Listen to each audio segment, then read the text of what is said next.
Muy buenas tardes para todos, mucho gusto. Mi nombre es Julián Steven Rodríguez Ramírez. Mi grupo está conformado por Duana Alexis Sanabria González y Valentina Mendoza, ¿cierto? Y quien les habla, Julián Rodríguez. El día de hoy les vamos a hablar del aparato locomotor. Dentro del aparato locomotor vamos a ver locomoción, componentes del casco, puntos óseos palpables en bovinos y conversión de músculo en carne y la utilidad en producción animal. Entonces primero vamos a ver un poco de teoría. Recordemos que los huesos están constituidos por 25% de agua, 45% de minerales como el fosfato y el calcio y el 30% de materia orgánica. Recordemos que la materia orgánica proporciona elasticidad a los huesos y la inorgánica proporciona rigidez y dureza.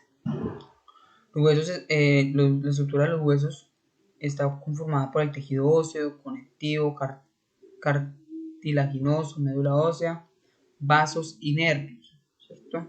Entonces, ahora vamos a ver la clasificación de los huesos. Tenemos huesos largos, huesos cortos, huesos planos y huesos irregulares.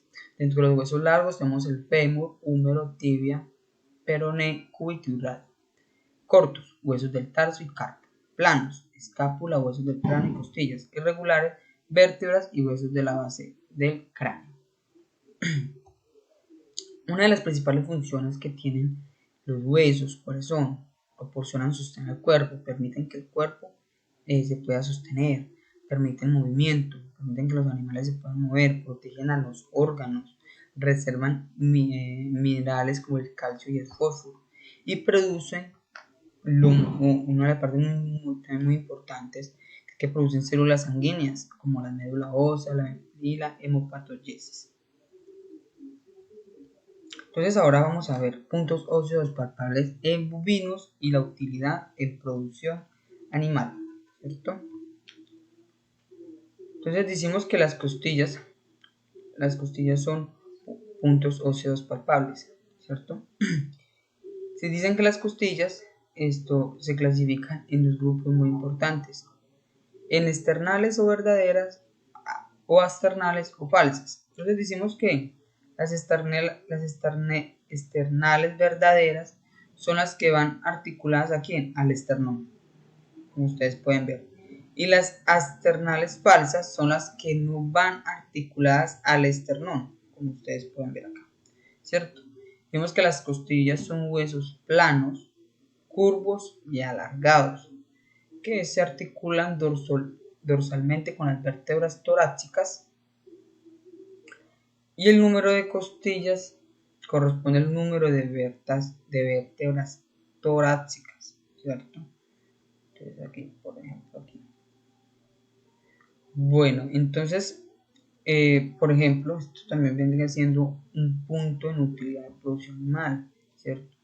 Porque las costillas, el número de costillas es el mismo número de vértebras torácicas. Entonces, por ejemplo, cuando palpamos la columna vertebral podemos palpar, ¿cierto? Entonces, una de las utilidades en producción animal, ¿cuál es? Una de las principales es que las costillas protegen a los órganos internos, ¿cierto? Como es el corazón, los pulmones, ¿cierto? Los vasos, las arterias, las protegen de la parte externa, ¿cierto? Otro de los puntos en utilidad de producción animal es que en el momento en que vamos a seleccionar una vaca, ¿cierto? Para la producción de leche, nos debemos de fijar muy bien de que sus costillas sean largas, curvadas y profundas y anchas. ¿Por qué? Porque necesitamos de que tengamos una buena irrigación sanguínea, un latido de un corazón fuerte y necesitamos de que tener buen almacenamiento de alimento y agua, ¿cierto? De que nuestro pueda ingresar buen bolo alimenticio para tener una excelente producción de leche. Entonces tenemos la columna vertebral. Tenemos la columna vertebral. Se me perdió el corrector acá. Todo esto es que la columna vertebral. Todo esto. ¿Hasta qué? Hasta la punta de la cola. Decimos que la columna vertebral está conformada por cervicales. Recordemos que la primer cervical se llama atlas y la otra se llama axis, la segunda.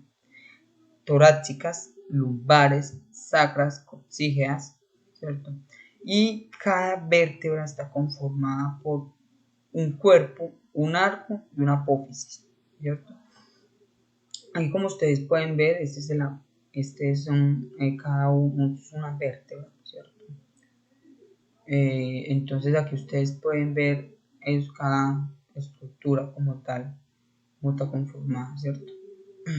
Por aquí vamos a encontrar lo que es la médula espinal, por aquí tenemos la apófisis espinosa, la apófisis transversa, ¿cierto? El cuerpo como tal.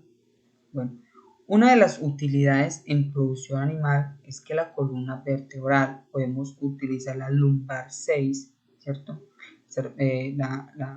La vértebra lumbar 6 la podemos utilizar para suministrar anestesia, para tener una anestesia regional.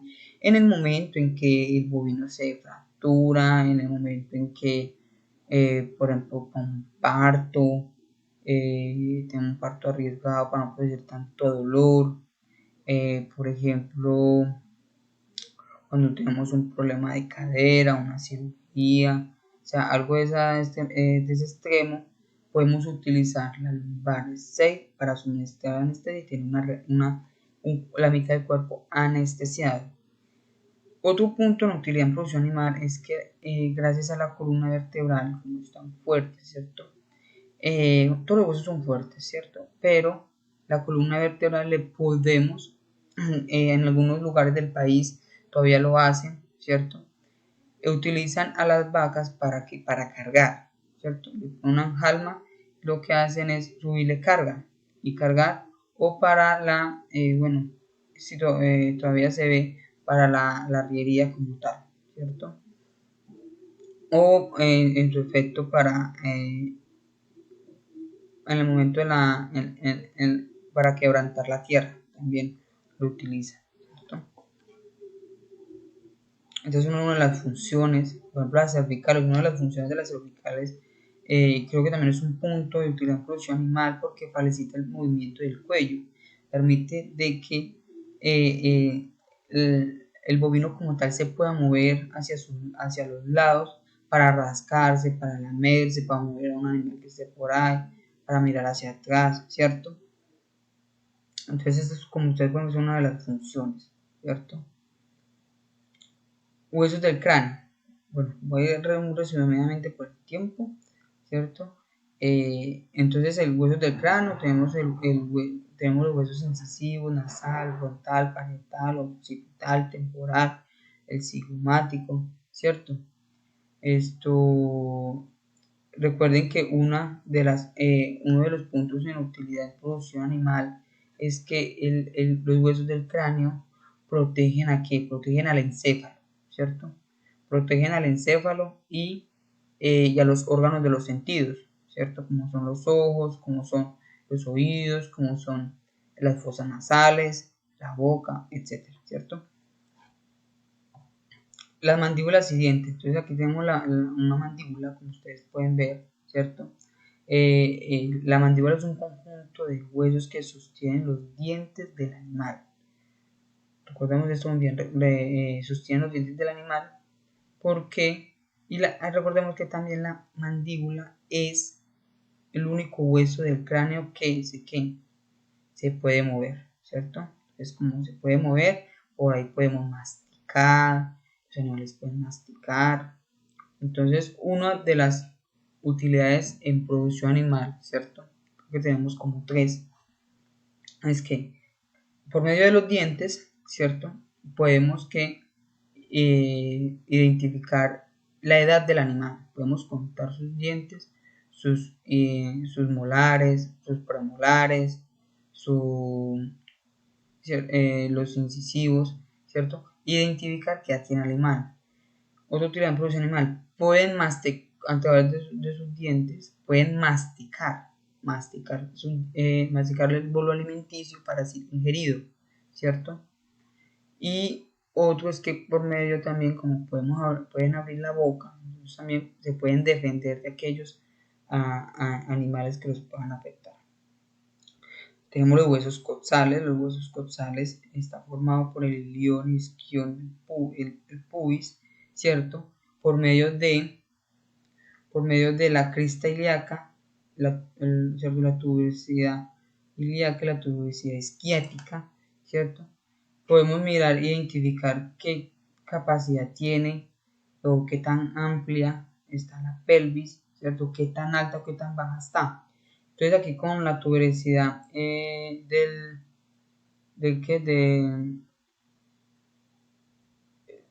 ilion como tal, esto podemos medir y mirar qué tan amplia está la pelvis para el parto, para mirar si puede ser un parto efectivo de sufrimiento o va a necesitar ayuda. Entonces vean que todo va conectando entre sí, ¿cierto? Muy importante esto en el momento en que vamos a buscar una vaca para la producción de leche y para tenerlas de reemplazo como tal. Entonces eso es muy importante. Entonces a través de estos, del isquion, del ilion, estas tuberosidades podemos medir esa parte. Entonces tenemos las falanges. Entonces estos son unos conjuntos de huesos diferentes, de diferentes funciones en la producción animal, ¿cierto? Entonces, gracias a las falanges, en una de las utilidades de producción animal es que se pueden sostener el animal, esto puede caminar, ¿cierto? Entonces esa es una de la utilidad en producción animal como tal.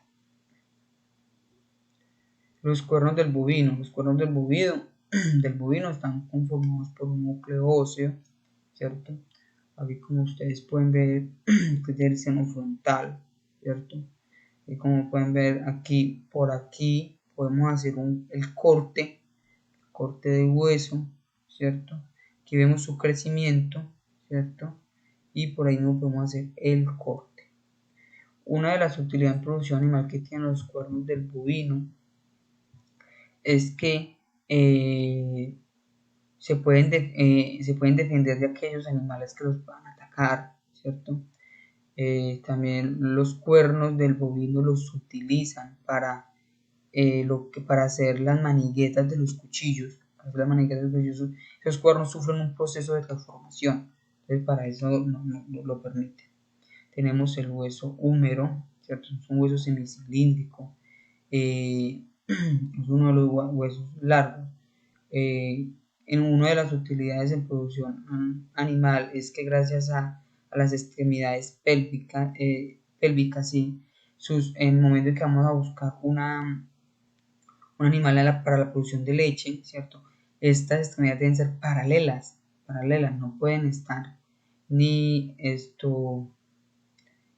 las falanges hacia afuera o hacia adentro, o que por ejemplo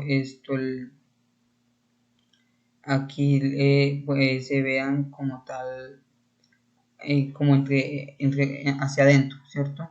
Entonces no, el número como tal tiene que estar paralelo, tiene que estar totalmente paralelo. Entonces aquí por ejemplo, sí, aquí paralelo. Entonces, muchas gracias por la atención prestada. Entonces le doy luz a mi otra compañera para que pueda continuar con la explicación de los siguientes puntos. Muchas gracias. Bueno, la conversión de músculo a carne. Bueno, eso se da cuando el tejido muscular empieza a convertirse en carne, pero pues todo eso es un proceso que empieza a partir de la muerte del animal. Bueno, después de desangrar al animal, pues las células empiezan en un estado donde no reciben los nutrientes suficientes para poder sobrevivir y eso hace que se generen 3 etapas, que son las siguientes. La primera, la fase de prerigor o apoptosis. Como pueden ver ahí en la imagen, se ve claramente cómo se va degenerando la célula. Es la primera, es la responsable de las proteínas llamadas caspasas, se empiezan en la destrucción de la estructura muscular para poder entrar a un estado post-mortem después del beneficio. La fase rigor mortis es la segunda fase, tiene una contracción lenta e irreversible.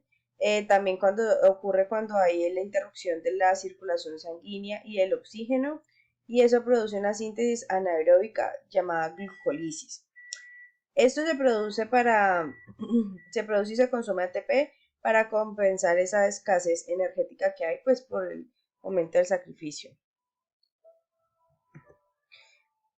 Bueno, la fase rigor mortis, aparte después de que pasa eso, ¿qué pasa? Empiezan a desgastarse las reservas glucolíticas.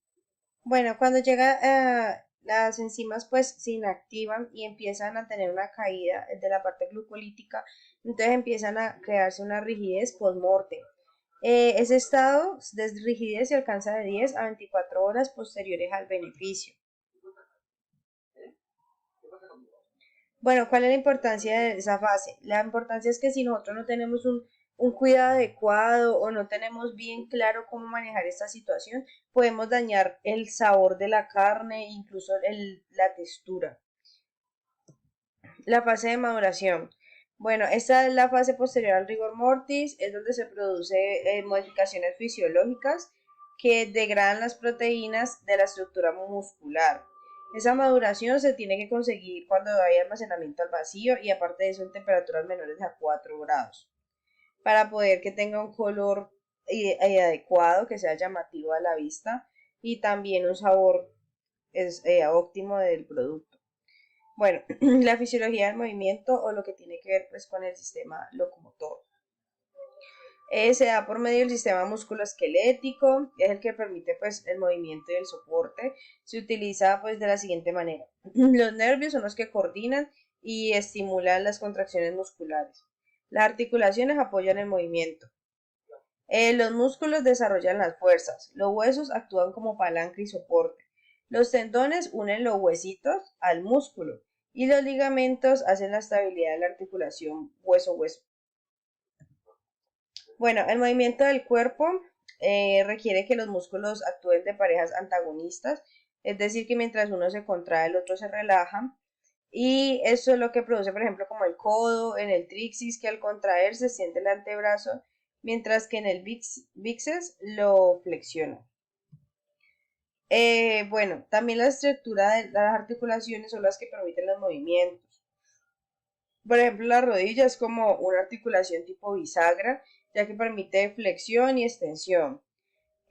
También puede funcionar como tipo pivote, ya que permite los movimientos cuando está extendida. Las articulaciones de la cadera, de la pelvis y del fémur permiten el mayor tipo de movimientos, ya que tienen la flexión y la extensión, pueden rotarse hacia adelante, hacia atrás, hacia los lados. Y por último, el tejido del músculo esquelético, que es estriado, pues tiene esas bandas y se contrae longitudinalmente. Él tiene una liberación del neurotransmisor de acetilcolina que inicia la potencial acción de la membrana de célula muscular. Y pues como vemos allí, o sea, lo que da a entender es que en todos los animales se requiere de todos sus sistemas, dentro de músculos, tendones, ligamentos, para poder operar como debe ser, para poder tener, y cuando nosotros entendemos por qué función tiene cada músculo, cada tendón, cada ligamento, en qué me va a ayudar cuando tenemos una producción, vamos a poder estar pendientes y decir a tal mascota, a tal animal, le está pasando esto en tal miembro, o sea, tener una ubicación exacta para también comunicarlo con el veterinario.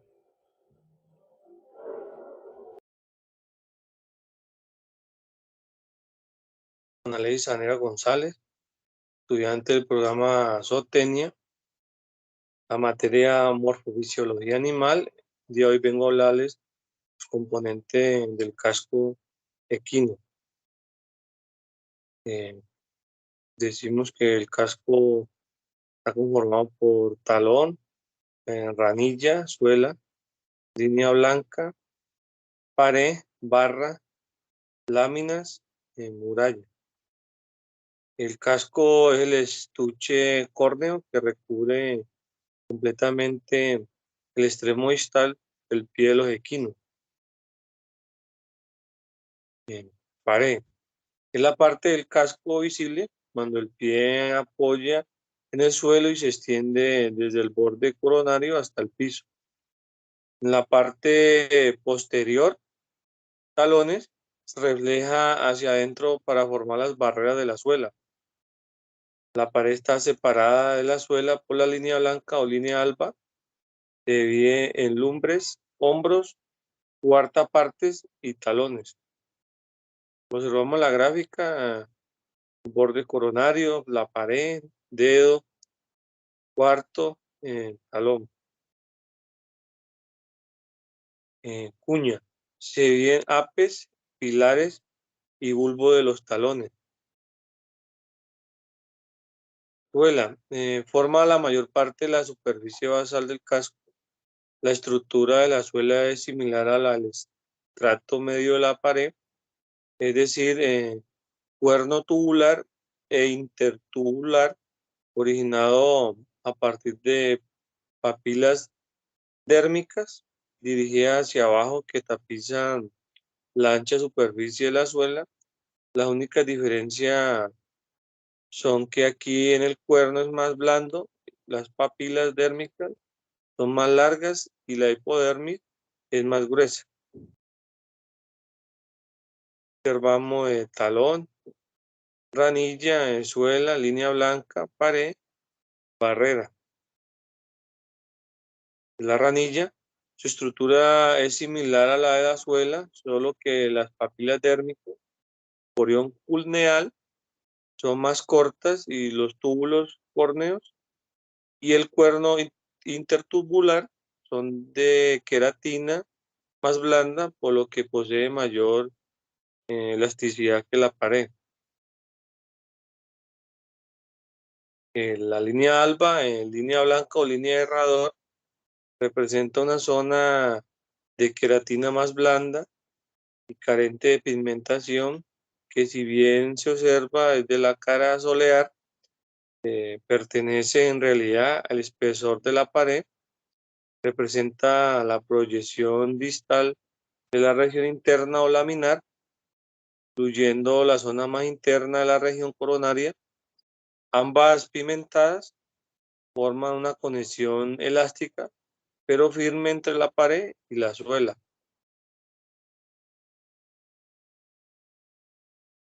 Epidermis coronaria. Es una estrecha franja que separa el casco de la piel normal del pie.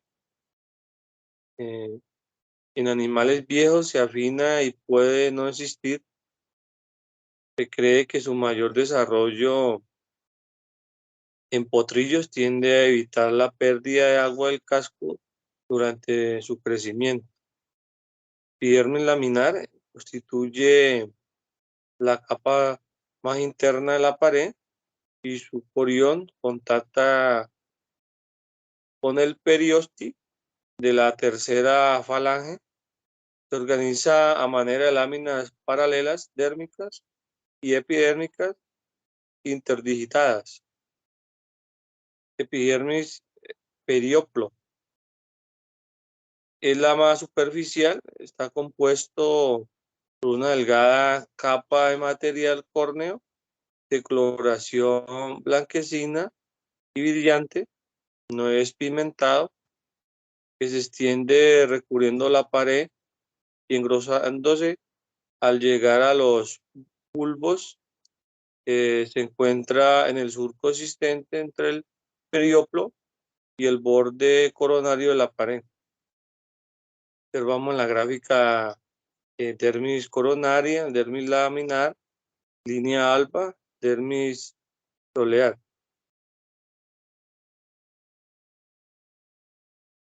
Muchas gracias.